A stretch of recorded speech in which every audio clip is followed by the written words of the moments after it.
Hello friends, बहुत दिन हो गए। एक बहुत पुराना शेर भी है, मुद्दतें हुई हैं यार को मेहमान किए हुए। कई साल हो गए मेरा ख्याल से आपसे बातचीत किए हुए।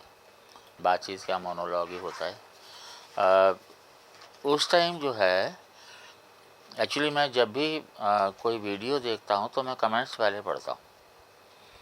तो हिंदी मीडियम के एक किसी स्टूडेंट का देख रहा था और फिर एक लड़के ने एक कमेंट लिखा था, छुप छुप अश्क बहाने वालों, मोती व्यर्थ बहाने वालों, कुछ सपनों के मर जाने से जीवन नहीं मरा करता है। मुझे नहीं पता आप में से कितने लोगों ने सुना होगा, वो हट जाएगा। कितने लोगों ने इसको सुना होगा, और सुना होगा तो किसका लिखा हुआ है ये भी नहीं पता होगा। मुझे अच्छा लगा था और मुझे मेरी दुआ है उस लड़के के साथ कि शायद वो पास हो गया हो, पता नहीं मुझे। उसके बीच में कभी मौका नहीं मिला या कभी ऐसी वीडियो सामने नहीं आई। अभी मेंस का रिज़ल्ट आने के बाद जो है 5, 6, 7, 8 वीडियोस देखी मैंने। रिज़ल्ट देखा, हिंदी मीडियम का रिज़ल्ट, मायूसी भी हुई। तो मुझे लगा कि फिर से आप बात होनी चाहिए आपसे, क्योंकि पुरानी वीडियोस तो पता नहीं कोई देखता भी है कि कोई नहीं देखता। उसमें मैंने कुछ बातें कही थी, जैसे हाँ, एक बात मैं कह दूँ, मेरी बातें कड़वी हो सकती हैं, लेकिन आप उसको पर्सपेक्टिव में लेंगे, परिप्रेक्ष्य में लेंगे, हो सकता है आपका भला हो जाए। तो मैंने उसमें ये कहा था कि अगर हम अपना इंडियन सोशल सिस्टम देखें तो अगर इकोनॉमिक कंडीशन घर की अच्छी है तो बच्चा इंग्लिश मीडियम पढ़ेगा। बच्चा अगर पढ़ने में अच्छा है तो बच्चा साइंस लेगा या कॉमर्स लेगा। यानी अगर आपकी इकोनॉमिक बैकग्राउंड अच्छी नहीं है घर की और आप भी पढ़ने में अच्छे नहीं हैं, वैसे तो हमारा सारा ही जो एजुकेशन सिस्टम है सरकारी स्कूलों का वो जिस तरह का है वो आपको पता है, तो वो लोग आर्ट्स पढ़ते हैं, ठीक है। और आर्ट्स में भी क्योंकि पूरे स्कूल लेवल पे मैं जो एड्रेस कर रहा हूँ, मुझे पता है कि मोस्टली जो स्टूडेंट हैं वो ज़्यादातर ईस्टर्न यूपी या बिहार के हैं जो मुखर्जी नगर में रहते हैं।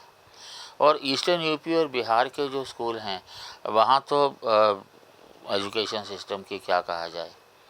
ईस्टर्न यूपी और नॉर्थ बिहार में ख़ास तौर से स्कूल लेवल पे मेरे अपने स्टूडेंट्स रहे हैं बहुत सारे, जिसमें ग्रामर की चिंता बिल्कुल नहीं की जाती, शब्द विन्यास की चिंता बिल्कुल नहीं की जाती, एक वचन बहुवचन की चिंता नहीं की जाती। मतलब आपको लिखनी है खड़ी बोली जो वेस्टर्न यूपी की भाषा है और जो किताबों की आपकी भाषा होती है, लेकिन आप लिख देते हैं वहाँ की वर्नाकुलर। तो शुरू से ही जो है आधार एक तरह से विकसित नहीं होता। और ये मैं बातें औसतन कह रहा हूँ, किसी पर्टिकुलर पर्सन को लेके नहीं कह रहा। और यूपीएससी तो है ही भाषा का खेल सारा।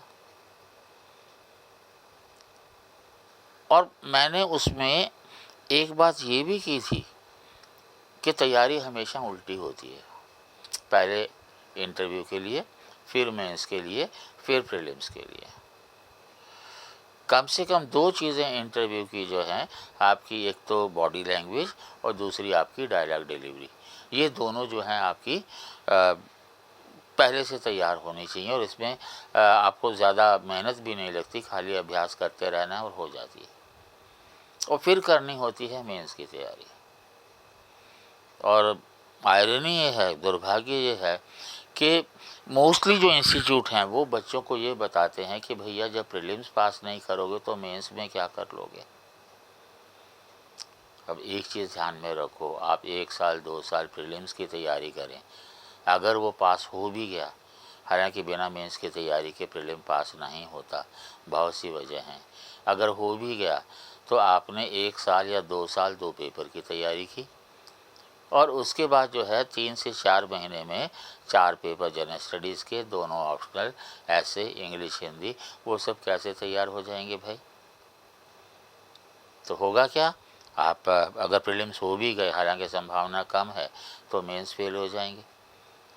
अब दिक्कत ये है कि पेपर कितना भी ख़राब क्यों ना हो, एक मन में लगा रहता है कि शायद पास हो जाए, और मेंस फेल होने के बाद फिर टाइम नहीं बचता, फिर प्रीलिम्स का टाइम आ जाता है, फिर पास हो जाते हैं, फिर मेंस फेल हो जाते हैं, और आखिर में सारे अटैम्प्ट ख़त्म होने के बाद फिर कहते हैं यार मेहनत तो बहुत की थी, किस्मत में ही नहीं था।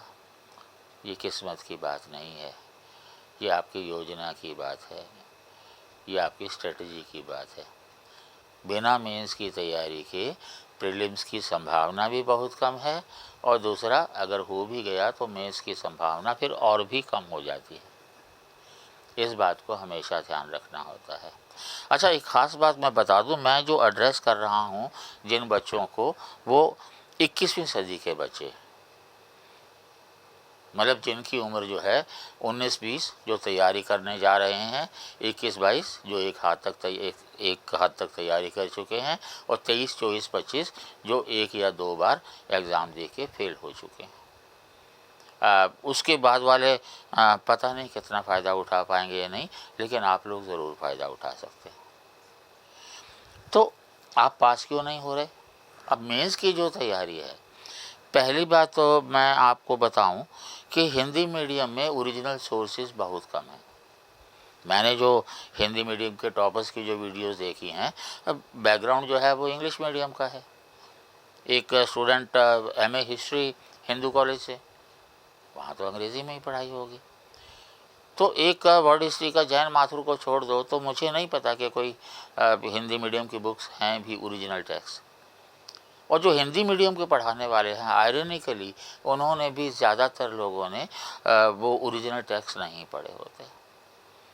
तो अगर कोई विशेषज्ञ इंग्लिश और हिंदी दोनों में पढ़ा रहा है, जाहिर है कि वो दूसरों से बेहतर होना चाहिए। कोई ज़रूरी नहीं है, पर संभावना ज़्यादा बनती है। पहली बात तो ये है। भाषा के सुधार की बात मैं कर चुका हूँ। जहाँ तक प्रीलिम्स की बात आती है, जो लोग प्रीलिम्स में फेल हो जाते हैं, मेंस में फिर दोबारा आऊँगा, तो आपको लगता है कि यूपीएससी बायस है। सीसेट में इंग्लिश नहीं आती हमें, है ना, हमें मैथ्स नहीं आता। क्यों नहीं आता भाई?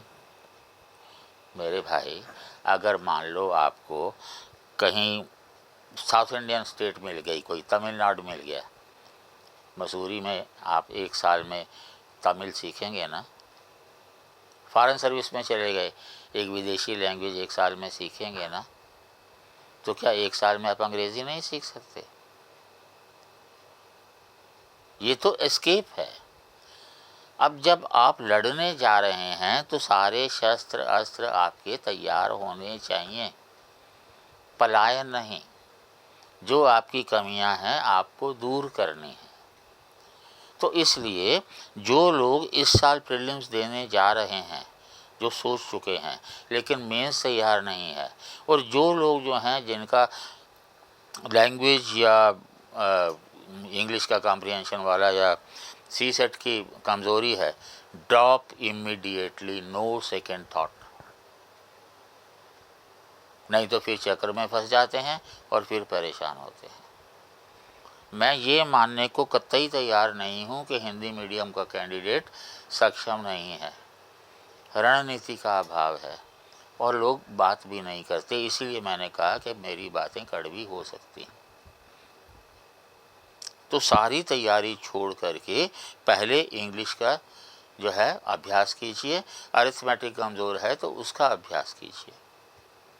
अब हमारे वक्त में तो पहाड़े भी अजीब अजीब होते थे। आधे का पहाड़ा, पौने का पहाड़ा, सवाए का पहाड़ा, ढाई का पहाड़ा। आप लोग तो अंगूठा चलाते हैं और कैलकुलेट कर लेते हैं, दिमाग का इस्तेमाल तो किया नहीं कभी।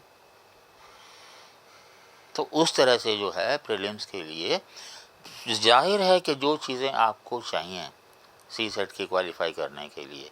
हालांकि सीसेट के मुद्दे की मैं बात बताऊं, जब शुरुआत में सीसेट आया, मैंने जो हिंदी मीडियम के पॉपुलर इंस्टीट्यूट्स हैं, आप सबके नाम जानते हैं, हिंदी मीडियम की जो मैगज़ीन्स हैं आप जानते हैं उनको, मैंने अप्रोच किया उन लोगों के, भैया हिंदी मीडियम डूब जाएगा, मर जाएगा, कुछ करो। किसी ने कुछ नहीं किया। वो माननीय बत्रा जी और अतुल कोठारी जी ने जो चलाया था आंदोलन, मुखर्जी नगर में भी उन्होंने किया था, मैं भी वहाँ आया था, बोला कुछ नहीं।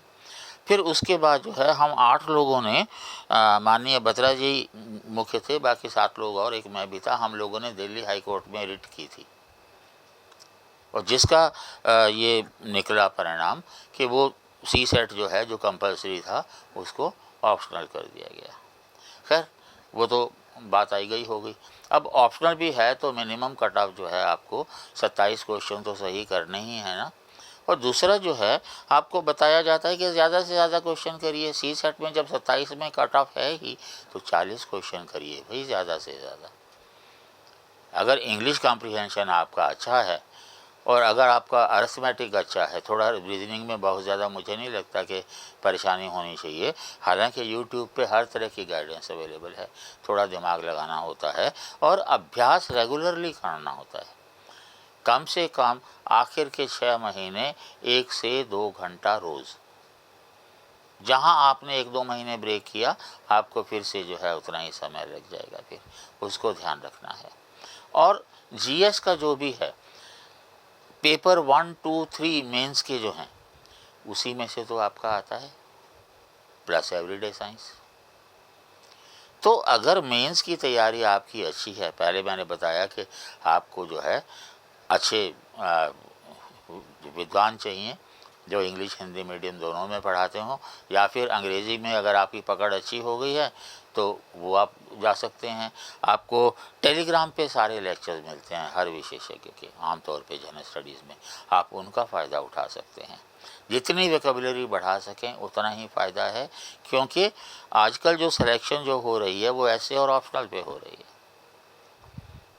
तो ये सारी चीज़ें, history, geography, economy, polity, culture, ये सारी चीज़ें जो आपको मेंस में भी काम आने वाली हैं, ये सारी आपके फिंगर टिप्स पे होनी चाहिए प्रीलिम्स में बैठने से पहले।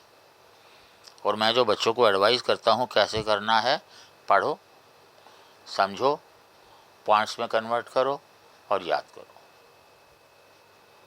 यूपीएससी को कोई मतलब नहीं कि आपने क्या पढ़ा था। जो भी आपकी परफॉर्मेंस है मेंस की, 3 घंटे में आपने क्या किया, उसी से मूल्यांकन होगा। तो पहला मुद्दा जो है तैयारी, दूसरा मुद्दा है टेस्ट सीरीज़। और यहाँ भी एक बहुत बड़ा लोचा है, कहना चाहिए कि जितने भी जीएस के लोग मेंस की टेस्ट सीरीज़ करते हैं, उन्होंने मेंटर रखे हुए हैं, और वो मेंटर ऐसे हैं जिन्होंने खुद मेंस कभी पास नहीं किया, तो आपको कैसे बताएंगे कि मेंस में नंबर कैसे लाने। और दूसरा, ये जो यूपीएससी का ढर्रा बन गया है, अगर एक पेपर में जीएस में आपके 100 मार्क्स आते हैं, आप कहते हैं बहुत अच्छा स्कोर है, पर अगर वही 100 मार्क्स आपके ऐसे में आए तो क्या कहेंगे, अच्छा है? नहीं, उसके लिए तो 125-30 चाहिए। क्यों भाई? अच्छा, अगर ऐसे में 125-30 है, अगर ऑप्शनल में 125-30 हो तो अच्छा है? नहीं, उसके लिए आपको 135-40 चाहिए। आप ये मान के चलते हैं कि यूपीएससी बायस्ड है क्या ऑप्शनल के लिए? बिल्कुल नहीं है। एक चीज़ ध्यान में रखिए, 2001-2002 तक के आप टॉपर्स के जो हैं मार्क्स देखिए, लोगों के 600 में से 450 नंबर आते थे, क्योंकि 2 ही पेपर होते थे 300-300 के। अब मार्कशीट आई है, देखिए किसी के 1000 में से भी 450 हैं क्या? और उससे फिर याद आया कि मेंस का जो कट ऑफ है 729, कितने में से? 1750 में से कितना परसेंट हुआ? 50% से कहीं नीचे। और आपको पता है कॉलेज में 50% से ऊपर सेकंड डिवीज़न मानी जाती है।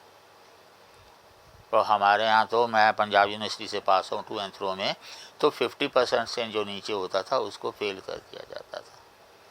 तो आपके टॉपर तक तो फेल हो रहे हैं, मतलब there is something wrong with coaching as well. आपको सोचना है, आपने समझा, आपने पॉइंट्स में कन्वर्ट किया, आपने याद किया, और फिर उसके बाद आप प्रीवियस ईयर्स क्वेश्चंस देखिए कि आप उनको हल कर पा रहे हैं या नहीं कर पा रहे। इतना तक कर लीजिए। उसके बाद जो भी आप में से ऑलरेडी मेंस दे चुके हैं और पास नहीं हुए, और जो इस साल प्रीलिम्स देंगे और उनको लगता है कि वो प्रीलिम पास हो जाएंगे, वो एक दो क्वेश्चन हर सेक्शन के चाहें तो मुझे दिखा सकते हैं और मैं आपको बता सकता हूं कि बेहतर स्कोर लाने के लिए आपको क्या करना है। कोई फीस वीस नहीं देनी आपकी। मेरा रुझान शुरू से हिंदी मीडियम के लिए रहा है, और जब 79 में 89 में हिंदी मीडियम इंट्रोड्यूस किया गया था तो सबसे पहले हम ही लोगों ने इंट्रोड्यूस किया था।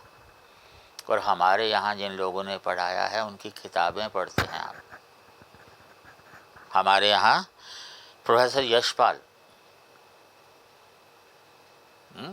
हमारे यहाँ इन्होंने भी लेक्चर दिए हैं, डॉक्टर नगेंद्र ने हिंदी में, पॉलिटिकल साइंस में ND तिवारी और वर्मा सर, हमारे यहाँ और जितने भी आप नाम लीजिए विशेषज्ञ धुरंधर, वो सब हमारे यहाँ थे। 2007 से हमने उसको समेटना शुरू किया और अभी जो है हम एंथ्रो तक ही सीमित हैं, थोड़ा सा GS का गाइड कर देते हैं। हाँ, जहाँ तक मेरी ऑथेंटिसिटी की बात है, हमारे इस साल 18 लोग पास हुए हैं फाइनल सिलेक्शन में, हाईएस्ट रैंक 68 है, और ये 18 हमारे अपने हैं, किसी टेस्ट सीरीज़ या किसी इंटरव्यू के नहीं हैं, ऑनलाइन और ऑफलाइन।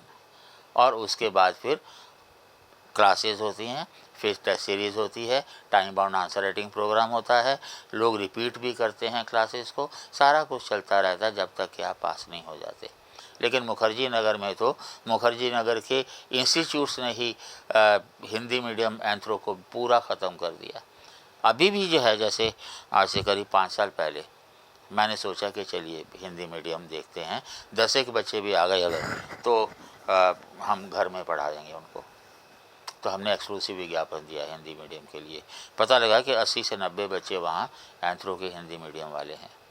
तो 15 बच्चों ने कांटेक्ट किया, तो मैंने उनको बताया, समझाया और उनको 3 दिन का समय दिया कि आप ये 3 चैप्टर पढ़ के आइएगा और हम बारी बारी से करेंगे, लेकिन आपको रुचि दिखानी है।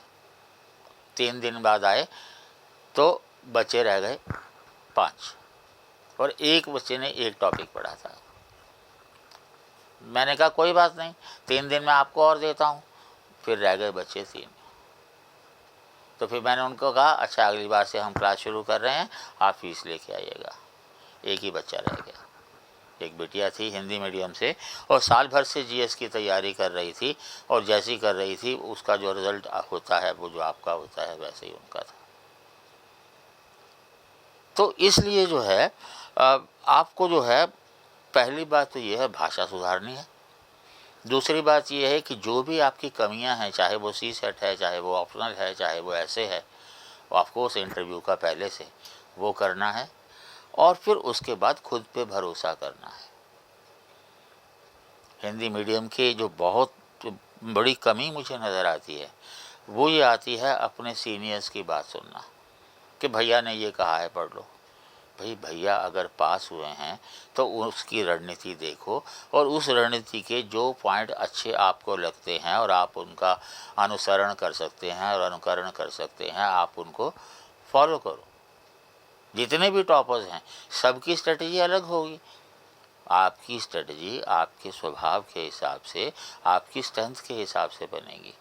और एक वक्त आप जुड़ गए तो कसम खा लीजिए कि बिना मेंस की तैयारी के प्रीलिम्स नहीं ही देना है। कारण मैं बता चुका हूँ। और एक चीज़ मैं और अपने बच्चों से कहता हूँ कि मैक्सिमम 2 अटैम्प्ट्स के लिए जगह रखिए अपने पास। जितने हो गए पहले से उनको भूल जाइए, अब आपने 2 ही अटैम्प्ट देने हैं। पहला attempt should be your best.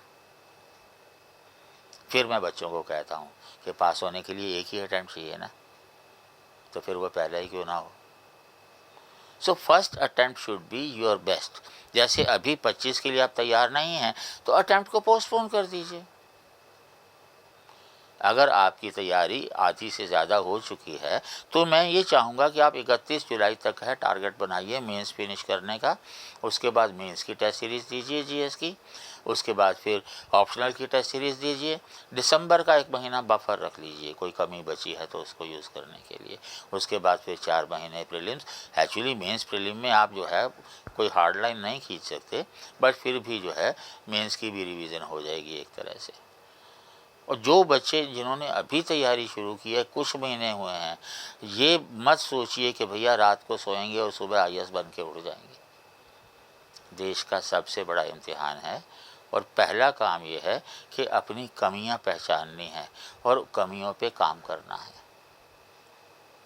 सबसे बड़ी कमी भाषा की। एक मेरे को ये लाइन याद आती है, हाय हिंदी की जगह मैं तो हिंदा लिख गया, भैंस को पशु की जगह मैं तो परिंदा लिख गया।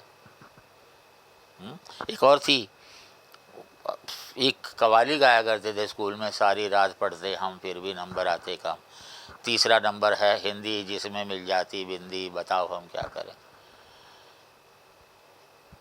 तो मेरी बातों से अगर कुछ फ़ायदा हुआ है और अगर आपके कुछ सवाल हों तो आप उसको डाल सकते हैं उसमें।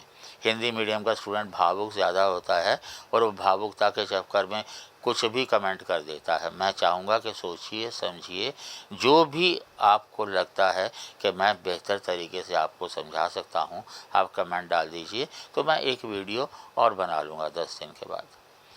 पर निर्भर आपके करता है। CSET आने से पहले 1/3 होते थे हिंदी मीडियम के स्टूडेंट्स। मेरे बहुत सारे स्टूडेंट हिंदी मीडियम से पास हुए हैं, पर 7-8 साल लगा लीजिए, तब से जो है हिंदी मीडियम में स्टूडेंट आते ही नहीं। बताया ना, मुखर्जी नगर में जो है 70-80 बच्चे लेकिन नहीं आए। मुझे नहीं मालूम है तो भी बताऊंगा नहीं।